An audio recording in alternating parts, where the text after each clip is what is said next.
तस्मिन् भगिन्यो मम भारति स्वकैः। माता सती कहती हैं कि अरे हमारी बहनें आएंगी, सबसे मिलना हो जाएगा और आज हम चलते हैं। पिताजी ने भले नहीं बुलाया पर हमें चलना चाहिए। और अपन इतना दूर रहते हैं कि मान लो डाकिया भी आया होगा तो पहुंचा नहीं होगा, क्योंकि व्हाट्सएप का तो जमाना नहीं था कि कार्ड भेज देते। तो भोले बाबा ने कहा कि देवी आवत ही हर से नहीं, नैनन नहीं सने, तुलसी तहाँ न जाए, चह कंचन बर से में। अगर किसी के आने से हर्ष नहीं हो रहा है तो गोस्वामी बाबा कहते हैं वहां नहीं जाना चाहिए, चाहे स्वर्ण की ही वर्षा क्यों ना हो रही हो। माता बार बार कहती हैं कि अरे प्रभु चलना चाहिए।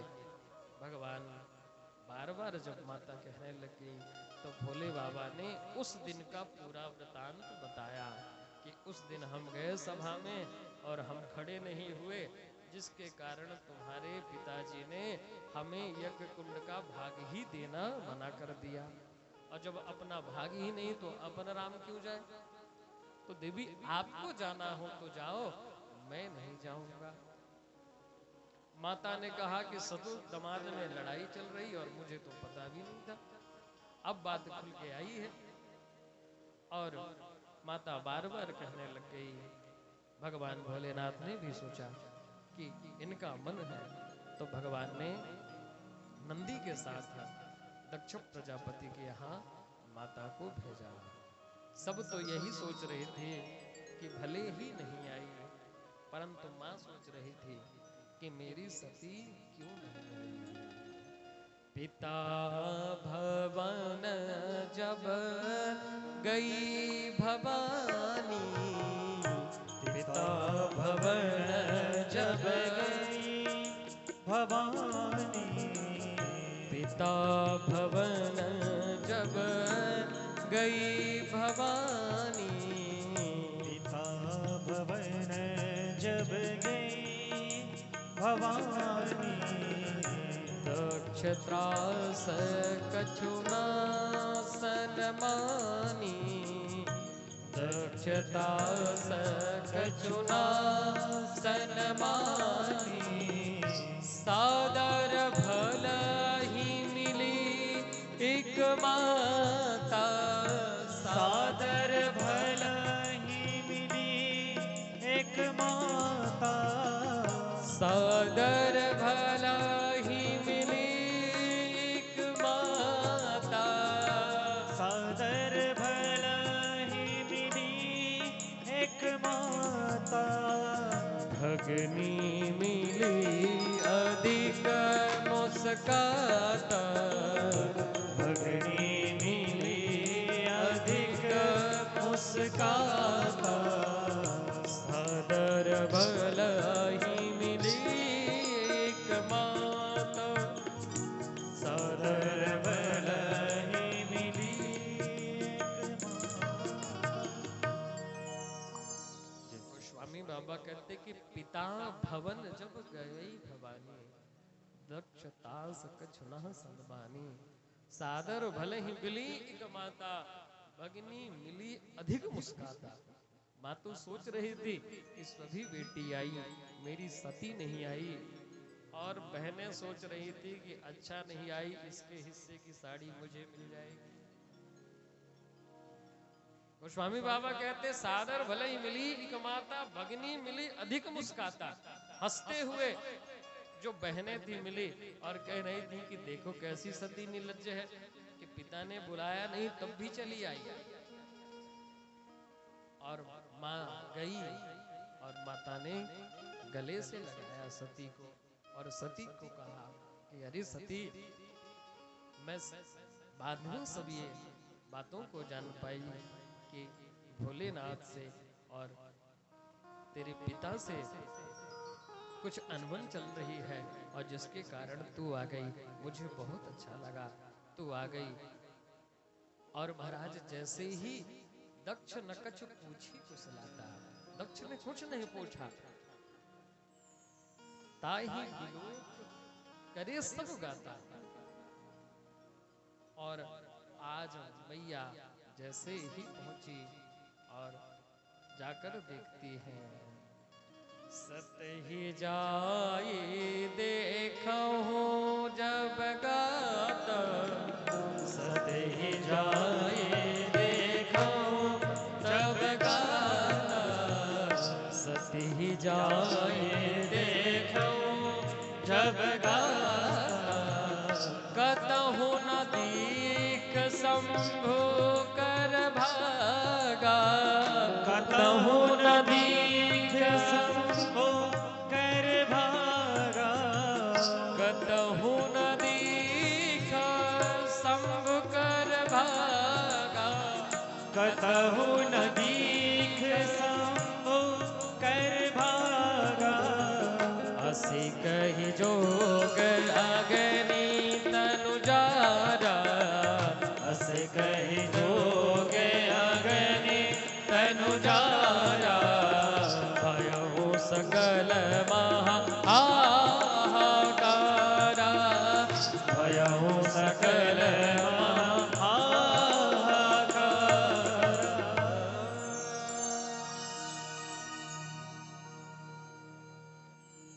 सती मैया गई और जैसे ही देखा कि सभी देवी देवताओं का भाग दिया हुआ है और देखा तो सतही जाऊं देखूं तब गाता, कतहु न दीख शंभु कर भागा। भोले बाबा का भाग कहीं नहीं दिखाई दिया। अस कही जोग अगनि तनुजारा, भयउ सकल हाहाकारा। जैसे ही माता ने सती ने देखा कि भोले बाबा का भाग ही नहीं है और माता ने अपने ही अग्नि को प्राकट किया और बोला कि जिसमें शंभू का भाग नहीं है उस शरीर को धारण करने से मेरे कोई मतलब की है नहीं है। और मैया ने तुरंत उसने अग्नि कुंड में अपने प्राणों को त्याग कर दिया। चारों तरफ हाहाकार मच गया।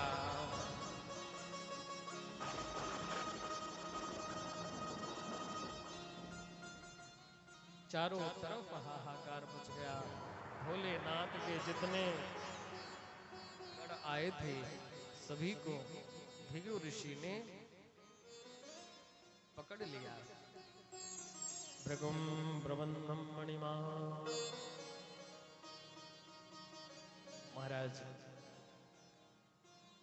दक्ष गए और दक्ष ने जैसे ही ये देखा कि सती ने अपने प्राणों को आहुत कर दिया है, इधर नारद जी आए और नारद जी आकर के भोले बाबा से जाकर के बताया कि भोलेनाथ माता सती तो गई थी अपने पिता की यज्ञ में, परंतु उन्होंने अपने प्राण को आहुत कर दिया है। भवो भवन्यम निधनम।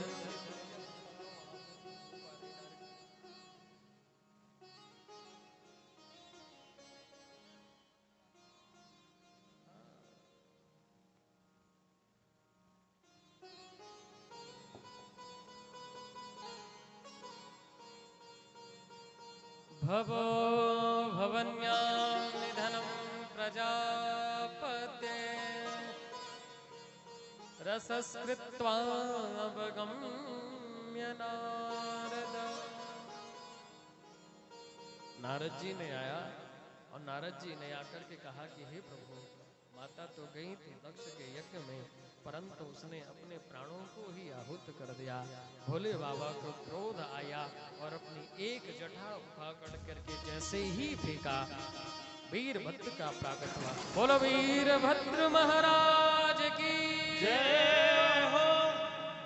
वीरभद्र प्रकट हुए और कहते हैं कि प्रभु किम करोमि। भगवान भोलेनाथ ने कहा कि दक्षम सयज्ञम जहि मत भटा नाम, जाओ दक्ष के यज्ञ को ध्वस्त कर दो। आज महाराज जैसे ही पहुंचे हैं, राजा दक्ष का यज्ञ चालू है और वीरभद्र भगवान भोलेनाथ की सेनाओं के साथ पहुंचे हैं। मानो इतनी तेज तेज से हवाएं चल रही हैं, मानो आज ही लगता है कि प्रलय आ जाएगा। वातान दिवातान विहस्सदस्य प्राचीन बर्हि ग्रहोग दंडः गावोश कल्पः इदं तरोज्यः लोकोधुरायां हि कर्मा कपालः। सभी जितने ब्राह्मण हैं मन में सोचते हैं कि कहीं आज ही प्रलय तो नहीं आने वाला है, और इसी सब के बीच में भगवान भोलेनाथ के जितने भगवान के भक्तगण थे सभी राजा दक्ष के यज्ञ में प्रकट हुए और आपस में सब युद्ध करने लग गए। वीरभद्र ने दक्ष को पकड़ा और दक्ष की मुंडी मड़ोड़ करके उसी हवन कुंड में स्वाहा कर दिया। जैसे ही स्वाहा किया, भोले बाबा का क्रोध तो शांत ही नहीं हो रहा था और सभी भोले भगवान के चरणों में पहुंच गए और भगवान से कहते हैं कि हे भोलेनाथ, आप ही मेरे दुख को शांत करो।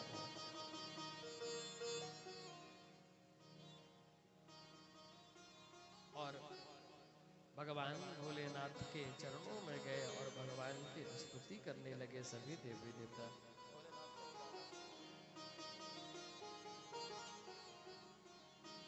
सभी देवी देवता और भगवान भोलेनाथ के चरणों में गए और स्तुति करते हैं और भगवान भोलेनाथ का तो क्रोध ही नहीं शांत हो रहा था। आइए हम सब भी भोले भगवान को स्तुति करते हैं। भोलेनाथ से निराला कोई और नहीं, कोई और नहीं, कोई और नहीं, कोई और नहीं, कोई और नहीं।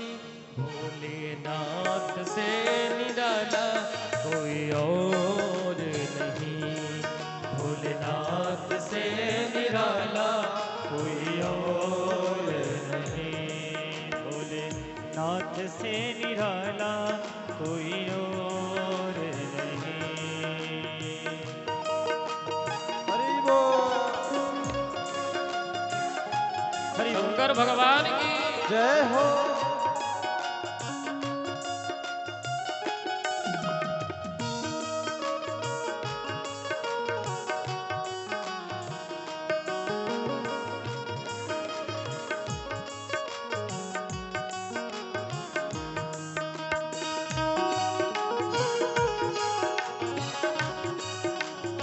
जय हो।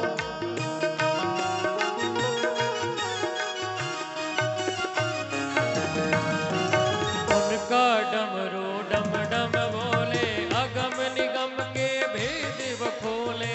उनका डमरू डम डम बोले अगम निगम के भेद खोले। उनका डमरू डम डम बोले अगम निगम के भेद बखोले। उनका डमरू डम डम बोले अगम निगम के भेद खोले। अगम निगम के भेद बखोले। अगम निगम के भेद खोले।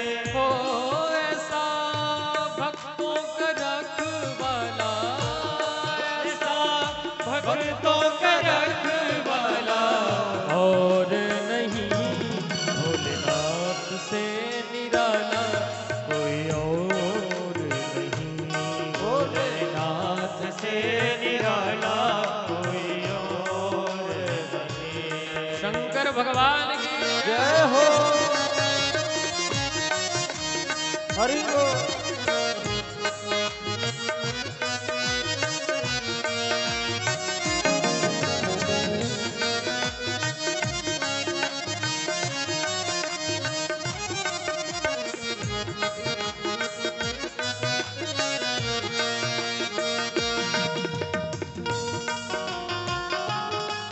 हरि हरि राधे।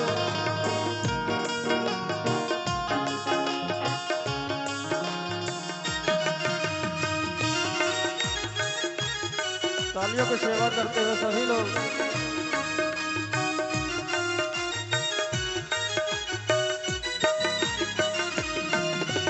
काया जब जब करवट बदले पाप चमकते अगले पिछले। काया जब जब करवट बदले पाप चमकते अगले पिछले। ओ काया जब जब करवट बदले पाप चमकते अगले पिछले। काया जब जब करवट बदले पाप चमकते अगले पिछले। पाप चमकते अगले पिछले। पाप चमकते अगले पिछले। ओ अब त्यो ज्योत जगाने वाला और नहीं। ओ तो ज्योति जगाने वाला और नहीं।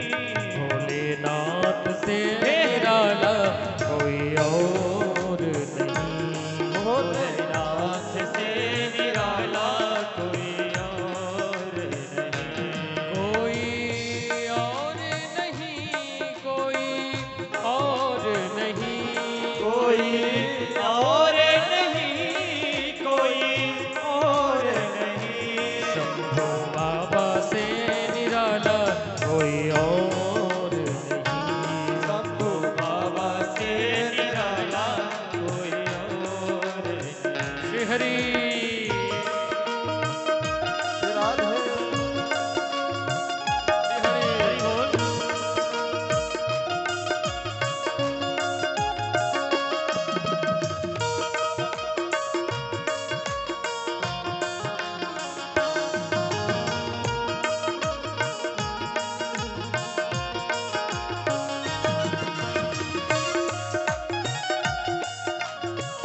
हरि बोल।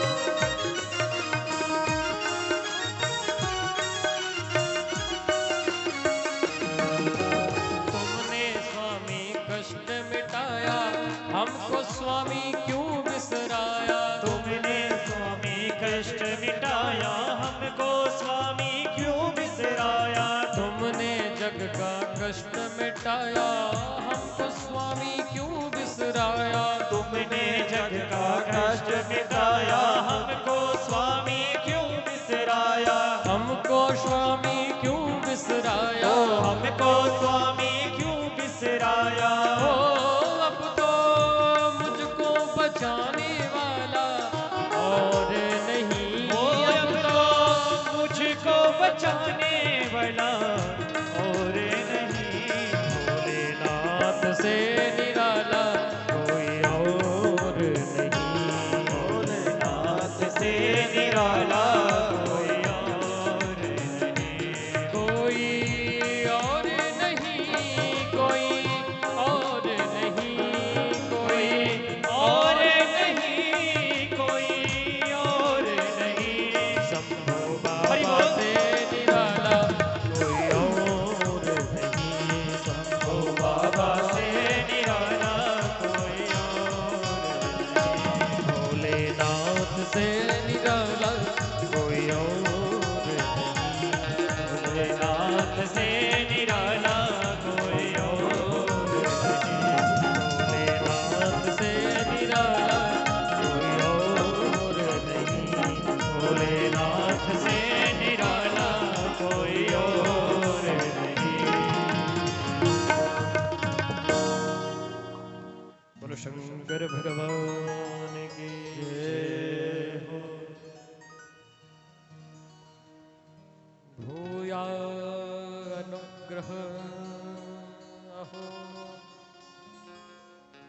भवता कृतों में।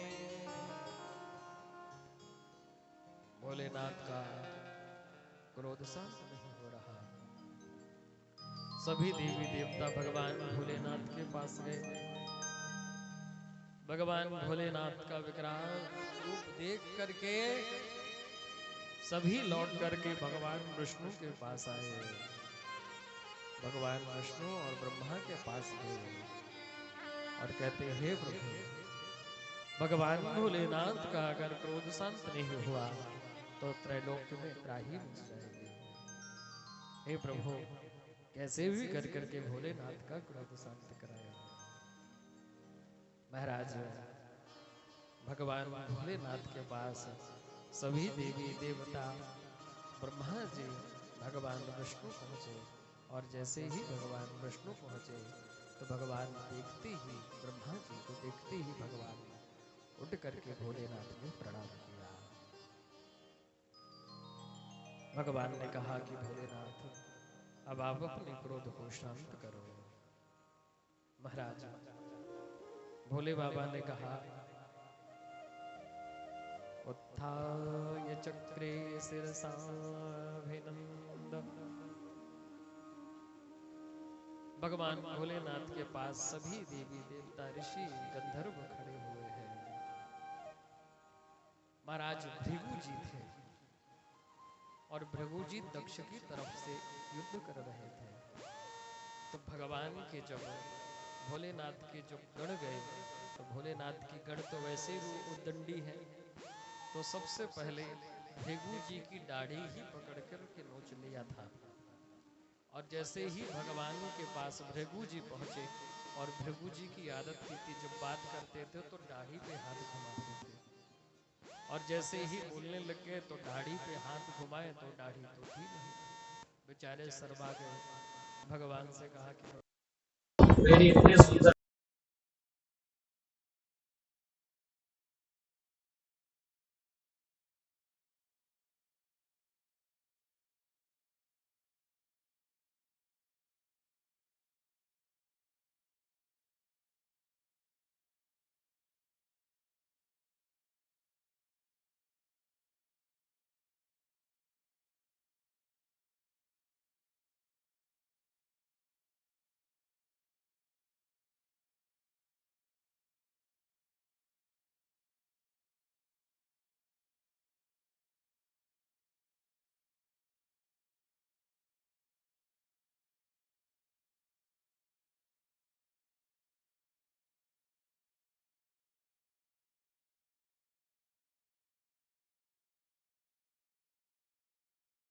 यजमान है, यजमान का तो सर का तो गोविंदाय नमो नमः हो गया, पर धर अभी पड़ा है।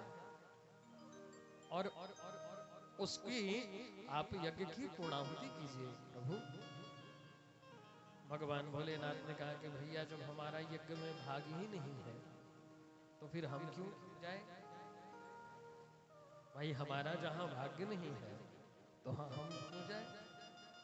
तब भगवान विष्णु ने और ब्रह्मा जी ने कहा कि आज से मैं एक ये प्रस्ताव पारित करता हूं कि जब हम हवन करेंगे तो जो नीचे साकल्य गिर जाएगा वह भोले बाबा को प्राप्त होगा।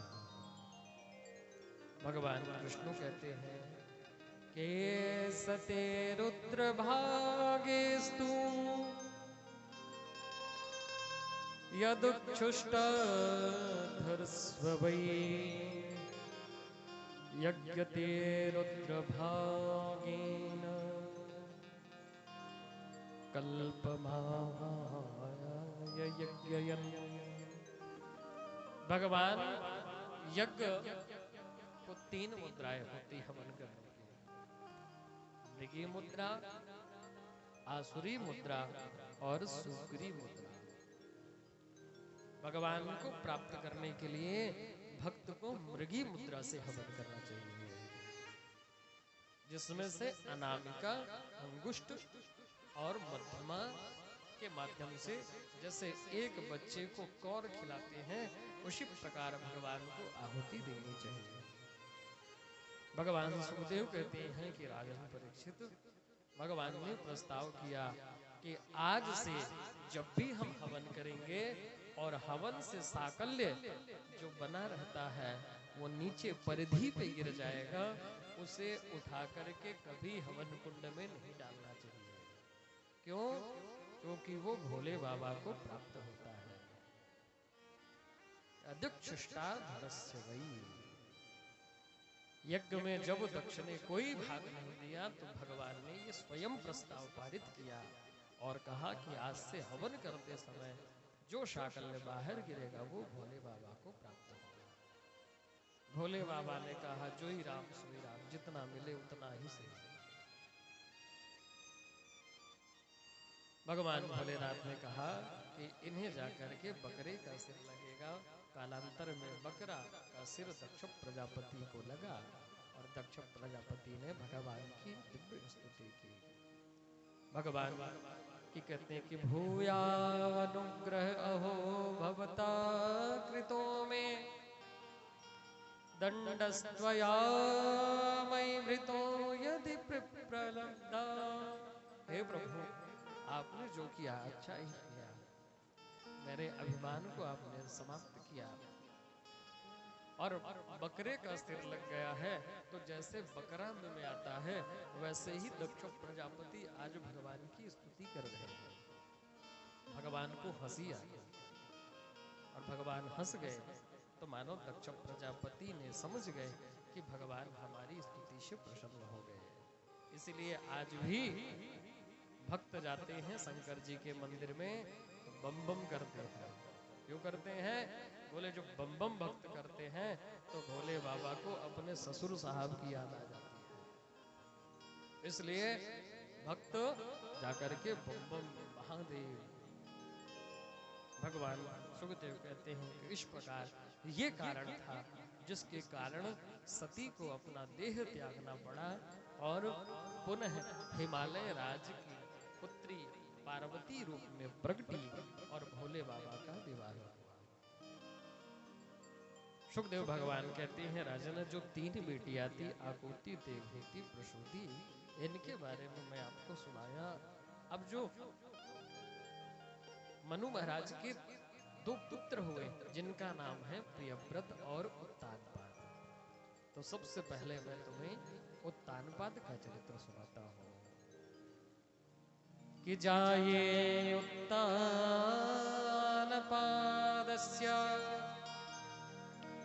सुरुचि सुरचिस्तयो सुरुचि प्रेयसी पत्न्या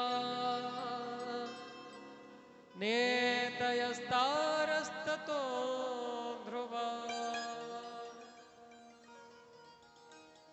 राजा उत्तानपाद की 2 रानियां हैं। एक का नाम है सुरुचि और एक का नाम है सुनीति। सांसारिक दृष्टि से देखें तो हम सब उत्तानपाद हैं। उत्तानपाद कौन है? उत ऊर्ध्व पादौ सा उत्तानपादः, जिसके पैर ऊपर हो और सर नीचे हो, वह व्यक्ति है उत्तानपाद। और मां के गर्भ में हम जब रहते हैं तो सबकी यही दशा होती है। राजा उत्तानपाद की 2 रानियां हैं और हमारी भी 2 रानियां। कौन? एक है बुद्धिमानी और एक है मनमानी। बुद्धिमानी कहती है कि ठाकुर साहब के यहाँ कथा चल रही है, चलो कथा सुन के आते हैं। परंतु दूसरी जो रानी है जिसका नाम है मनमानी, अरे मनमानी कहती है कि क्या कथा, वही कथा तो है अभी 10 दिन पहले पूजा पार्क में सुने थे। अरे जितना 3 घंटा वहां पर जाएंगे इससे अच्छा कि कोई सीरियल ही देख लेंगे। तो ये मनमानी, बुद्धिमानी और मनमानी, यही 2 रानियां हैं उत्तानपाद के पास, जिनका नाम है सुनीति और सुरुचि। एक का पुत्र है उत्तम और दूसरे का पुत्र है ध्रुव। ध्रुव और राजा उत्तानपाद